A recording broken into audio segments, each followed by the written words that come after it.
ইতিমধ্যেই কিন্তু আমরা দুটো কনজাংশনের ক্লাস করে ফেলেছি। কনজাংশন কি?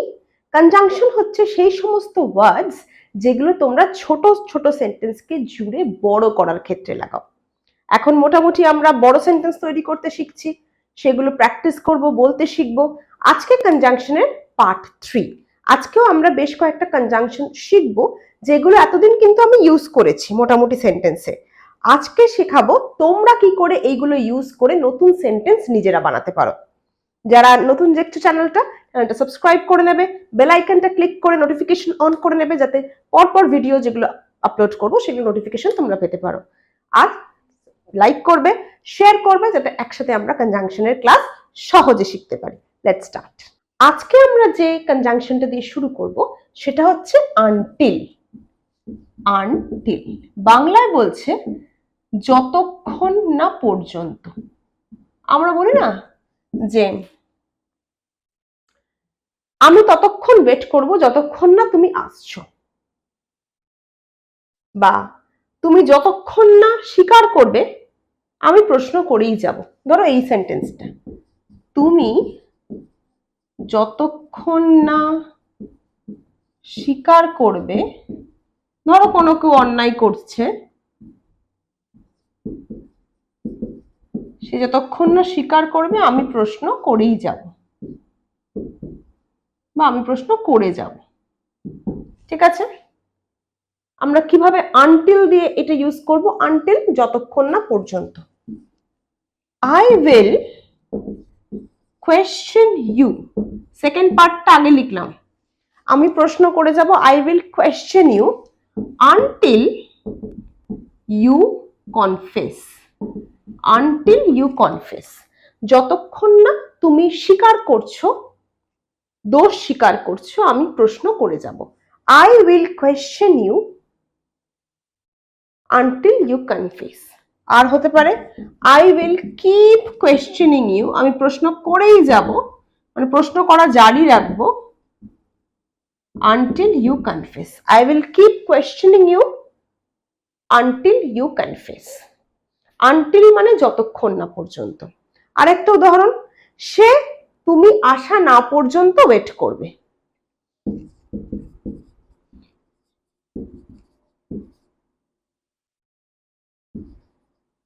সে তুমি না আসা পর্যন্ত ওয়েট করবে, মানে আমরা এটাই তো বলতে চাইছি, তুমি যতক্ষণ না আসছো ততক্ষণ সে ওয়েট করবে। তুমি না আসা পর্যন্ত অপেক্ষা করবে। ওয়েট করবে মানে অপেক্ষা করবে। এটার আরেকটা বাংলা করলে কি দাঁড়ায়, যে তুমি যতক্ষণ না পর্যন্ত আসছো সে ততক্ষণ ওয়েট করবে। এটাকেও আমরা আনটিল দিয়ে ইউজ করব। আনটিল দিয়ে কি লিখবো? He will wait until you come, or যদি ফিরে আসার ব্যাপার থাকে রিটার্ন। শুধু আসা হলে কাম, ফিরে আসা return. He will wait until you return. বোঝা গেছে? একটা জিনিস মনে রাখবে, এই আনটিলটা রিলেটেড টু টাইম, সময় বোঝায়। যতক্ষণ না পর্যন্ত সময় বোঝাচ্ছে। আরেকটা শিখবো অনেকটা সিমিলার, অনেকে গুলিয়ে ফেলো, আগে দেখে নাও এইটা ক্লিয়ার কিনা। তুমি যতক্ষণ না আসবে আমি পড়তে বসবো না। তুমি যতক্ষণ না বাড়ি ফিরবে আমি পড়তে বসবো না। I will not sit for study until you come back home. I will not sit for study until you come back home. বুঝতে পেরেছো? পজ করে নোট করে নাও। তোমাদের জন্য একটা হোমওয়ার্ক রয়েছে, সেটা করো। সেটা হচ্ছে, তুমি না আসা পর্যন্ত অনুষ্ঠান শুরু হবে না। তুমি যতক্ষণ না আসছো ততক্ষণ অনুষ্ঠান শুরু হবে না। কিভাবে আনটিল দিয়ে এটা করবে কমেন্ট বক্সে লিখে জানিও। আর তোমরা জানো, যারা যারা কমেন্ট করো, আমি যে কোয়েশ্চেন্স গুলো ভিডিওতে বলি উত্তর দিতে, যারা কমেন্ট করো তারাই কমেন্টের কিন্তু উত্তর পাও। তোমাদের জন্য এত কষ্ট করছি আমি, এত খাটছি আমি। অনেক চ্যানেলে তুমি কিন্তু পার্সোনাল রিপ্লাই পাবে না, কিন্তু আমার কাছে পাবে। হয়তো দু একদিন দেরি হবে, কারণ আমি তো আরো অনেক কাজে ব্যস্ত থাকি। কিন্তু তোমরা উত্তর পাবে। তোমাদের জন্য এত পরিশ্রম করছি, তার পাওনা হিসাবে আমি তোমাদের থেকে শুধুমাত্র একটা লাইক চাই। লাইক, শেয়ার, এইগুলো টাকা পয়সা কিচ্ছু নিই না, ফ্রিতে ক্লাস করাই, সপ্তাহে 3 দিন ক্লাস করাই, যতটা পারি তোমাদেরকে রিটার্ন দেওয়ার চেষ্টা করি থ্রু ইয়োর কমেন্টস। তাই আমি কিন্তু তোমাদের থেকে একটা লাইক এক্সপেক্ট করতেই পারি। যারা দেখছো ভিডিওটা এখন, চট করে একটা লাইক করে দাও, এতে তোমাদেরও সময় নষ্ট হবে না, তোমাদের পয়সাও খরচা হবে না, কিন্তু আমি প্রচন্ড মোটিভেটেড হব, আমার মোটিভেশন বাড়বে। So like, share, you can share the link, share the video also, যাতে বাকিরাও দেখতে পারে। And let's go back to the study.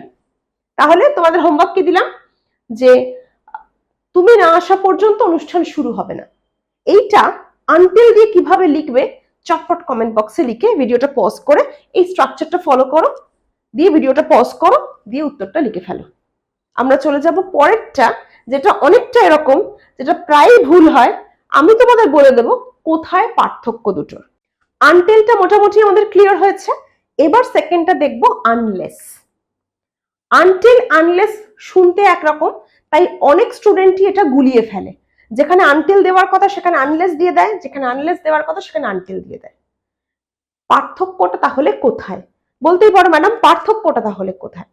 পার্থক্যটা হচ্ছে, একটা জিনিস বলেছিলাম মনে আছে, যে আনটিলটা হচ্ছে সময় রিলেটেড, আনলেসটা রিলেটেড টু ওয়ার্ক, কোনো কাজ রিলেটেড। যতক্ষণ না এই কাজটা হচ্ছে ততক্ষণ এটা করব। বোঝা গেছে? ধরো আমি বললাম নতুন ফোন না কেনা অবধি আমি পুরনোটা ইউজ করব। নতুন ফোন না কেনা অবধি আমি পুরনো ফোন ব্যবহার করব। নতুন ফোন না কেনা অবধি আমি পুরনো ফোন ব্যবহার করব। কি হবে? আই উইল, সেকেন্ড পার্টটা আমরা আগে লিখি।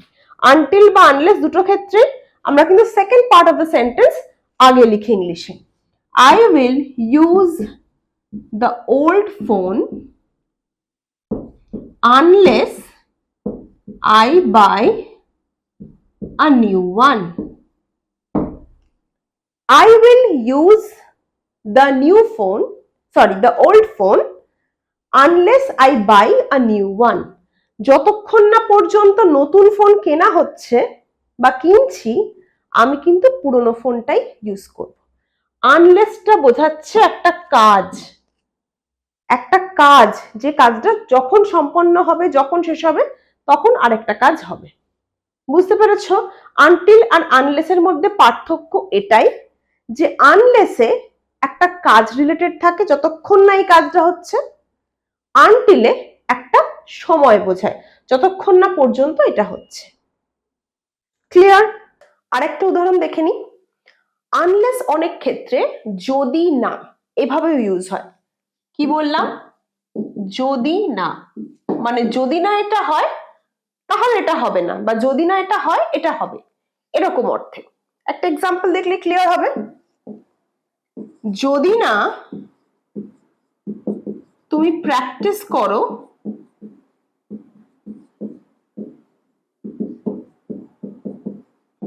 তুমি ভালো নম্বর পাবে না। যদি না তুমি প্র্যাকটিস করো তুমি ভালো নম্বর পাবে না। আনলেস দিয়ে কিভাবে বলবো আমরা এটাকে? unless you practice, এটা সি হবে না, এটা এস হবে। প্র্যাকটিসে কখন সি হয় আর কখন এস হয় যদি জানা না থাকে কমেন্টে জানিও, আমি একটা ভিডিও আলাদা করে বানিয়ে দেব।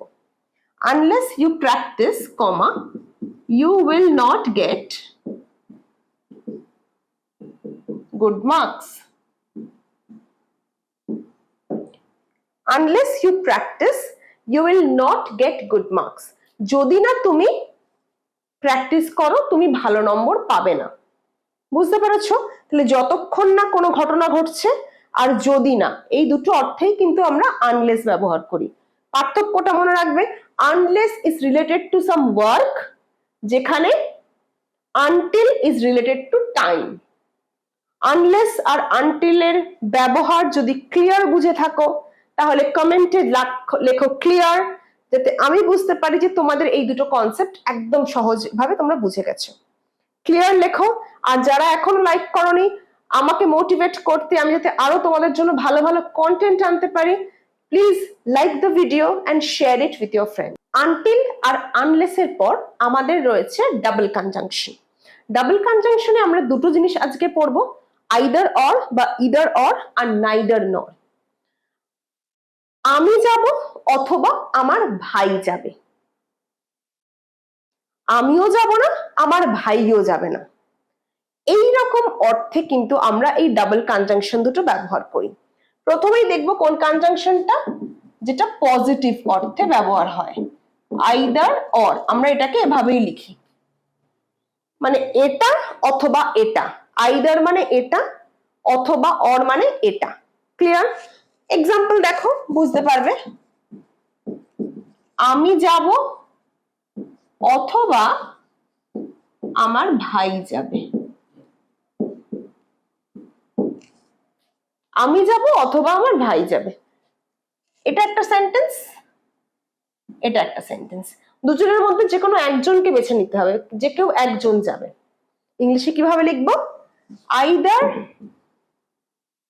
My brother or I will go. Clear? একটা জিনিস বলেছি, যেখানে দুটো প্রোনাউন থাকবে সেখানে যদি একটা আই থাকে, আই সবসময় শেষে বসবে। আগের ক্লাসেও বলেছি, খেয়াল করবে, পরিষ্কার না হলে কমেন্টে জানাবে। Either my brother or I will go, আমি যাব অথবা ভাই যাবে। ক্লিয়ার? বোঝা গেছে? কোথায় আমরা, যেখানে দুটো অপশন বাছার মধ্যে, দুটো অপশনের মধ্যে একটা বাছতে হবে, এটা অথবা ওটা। আমি যদি বলি আমি এখন হয় ইতিহাস পড়ব,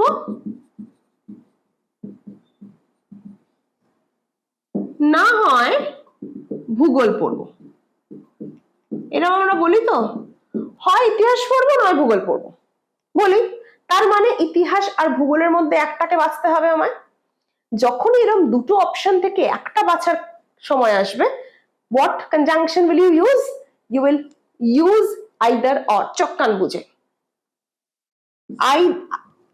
কি লিখবো? I will study either history or geography. I will study either history or geography. আমি হয় ইতিহাস পড়বো না হয় ভূগোল পড়বো। একটা জিনিস মনে রাখবে, আইদার অর সবসময় কিন্তু অ্যাফার্মেটিভ বা যেটাকে আমরা পজিটিভ বলি সেই অর্থে ব্যবহার হয়। নাবাচক সেন্টেন্সের ক্ষেত্রে কিন্তু ব্যবহার হয় না। হ্যাঁ বাচক, ইংরেজিতে আইদার অর কে আমরা বলবো হ্যাঁ বাচক, বাংলায়, ইংলিশে অ্যাফার্মেটিভ বা পজিটিভ। হ্যাঁ বাচক সেন্টেন্সের ক্ষেত্রে যেখানে দুটো অপশন থাকবে, একটা বাছতে হবে, সেক্ষেত্রে আমরা আইদার অর ইউজ করব। ক্লিয়ার? এবার দেখে নেব নাবাচক সেন্টেন্সের ক্ষেত্রে, তাহলে আমরা কি ইউজ করব? নাবাচক সেন্টেন্সের ক্ষেত্রে আমরা শুধু এর আগে একটা এন দেব, আর ইটা তাহলে ছোট হাতের হবে, নাইদার নর। নাবাচকের ক্ষেত্রে শুধু দুটোর আগে একটা করে এন বসবে, নাইদার নর। বুঝতে পেরেছো? এক্সাম্পলস গুলো আরেকবার দেখে নিই আমরা। আইদার আমরা বুঝে গেলাম, যেখানে পজিটিভ সেন্টেন্স থাকবে দুটোর মধ্যে একটা চুজ করতে হবে, সেখানে আইদার অর। ঠিক উল্টো হচ্ছে নাইদার নর। নেগেটিভ সেন্টেন্স থাকবে, দুটো থাকবে, একটা বাছতে হবে। আমরা যে দুটো এক্সাম্পল আগে শিখলাম সে দুটো দিয়ে একটু চলো শিখে নিই, তাহলে পার্থক্যটা বুঝতে পারবো। কি বললাম? আমি যাব, না হয় আমার ভাই যাবে। হয় আমি যাব অথবা আমার ভাই যাবে, এটাই ছিল আমার প্রথম সেন্টেন্স। আমি এখানে লিখবো আমিও যাব না, আমার ভাইও যাবে না। দেখো, নেগেটিভ সেন্টেন্স, কেউই যাবে না। ইংলিশ কি হবে? Neither my brother nor I will go. neither আর nor এর সাথে আর do not এগুলো ইউজ হয় না, এগুলো নিজেরাই negative. neither my brother nor I will go। এরপরটা কি ছিল, যে আমি হয় ইতিহাস পড়বো না হয় ভূগোল পড়বো। এবার বলছি আমি ইতিহাসও পড়বো না,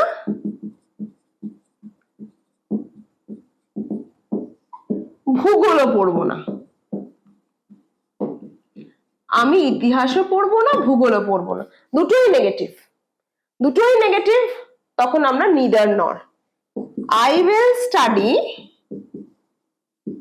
neither history nor geography। neither history nor geography। বুঝতে পেরেছো? আগের দুটো সেন্টেন্স কি আমি কিন্তু নেগেটিভ করে ইউজ করেছি পরেরটায়।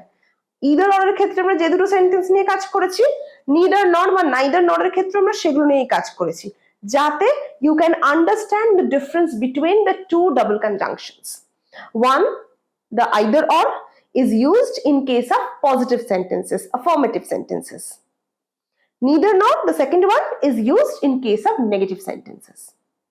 Clear? আশা করি আজকের ক্লাস তোমাদের ভালো লেগেছে। আজকের ক্লাসে আমরা চারটে কনজাংশন শিখেছি। একটা শিখেছি আনটিল আনলেস, দুটোর পার্থক্য বুঝিয়েছি, দুটো একই রকম। আরেক জোড়া শিখেছি আইদার অর নাইদার অর, সেটাও অনেকটা একরকম, একটা পজিটিভের ক্ষেত্রে ইউজ হয়, একটা নেগেটিভের ক্ষেত্রে। আশা করি কনসেপ্ট ক্লিয়ার হয়েছে। যাদের চারটেই ক্লিয়ার হয়ে গেছে তারা প্লিজ লেখো অল ক্লিয়ার। চারটেই যাদের ক্লিয়ার হয়ে গেছে, write all clear in the chat box so that I understand that my teaching is successful. This video will go viral. Successful আমার পড়ানো, তোমরাও সাকসেসফুলি বুঝেছো। অবশ্যই আমাকে একটু মোটিভেট করতে তোমরা একটা লাইক করবে, বিনামূল্যে করবে, এটা কোনো টাকা পয়সা লাগবে না, সময়ও লাগবে না, just one press of your thumb. এইটুকুনি করলে I will be super happy and super motivated. আমি আরো ভালো ভালো কন্টেন্ট আনতে পারবো। দেখা হচ্ছে পরের ক্লাসে আরো একটা নতুন কন্টেন্ট নিয়ে।